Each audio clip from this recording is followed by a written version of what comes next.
begin by congratulating our colleague, Professor Kovac and his team, and Marcelo Dimenstein for successfully completing this project. It needs to be recognized that this type of multinational and multilingual research is a complicated organizational challenge.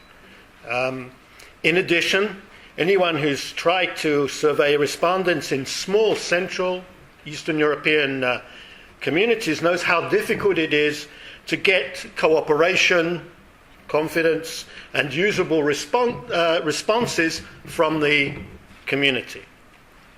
Let me also take this opportunity to pay tribute to the JDC International Center for their vision in trying to do this kind of work, and especially offer my tribute to Alberto Cendere, one of the few Jewish leaders, I think, who is actually aware of the importance of evidence-based research, that he actually tries to find out what the people want, what their needs are, and is thinking about the future and not about the past.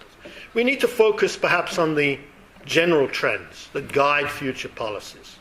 So that, first of all, the title of the report is completely accurate. It is Identity à la Carte. This emphasizes or epitomizes the reality of the contemporary Jewish condition in these 5 countries and most places in the world. As a result of the upheavals of the 20th century, each country has had a checkered and tragic history of these 5 that complicates this social reality. There have been many breaks and discontinuities in the transmission of Jewish identity and culture across the generations. That's why it's important to look at a specific generation and not put everybody together. So the original idea was very accurate and focused.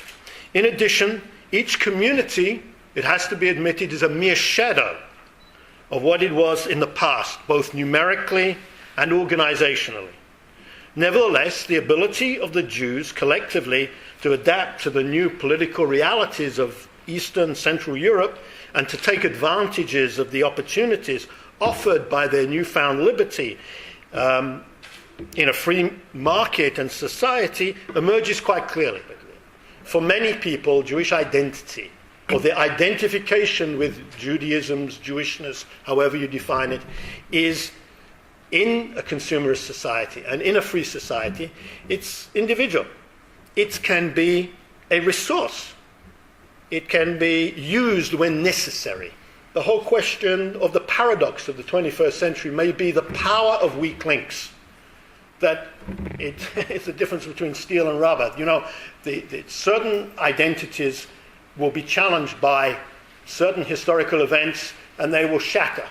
Whereas the more flexible ones may be more able to deal with some of the challenges of a fast-moving European society. And so the power of the weak links, this hybridization, this amalgam of identities, may, as has been suggested here, be stronger than it appears on the surface. Thank you.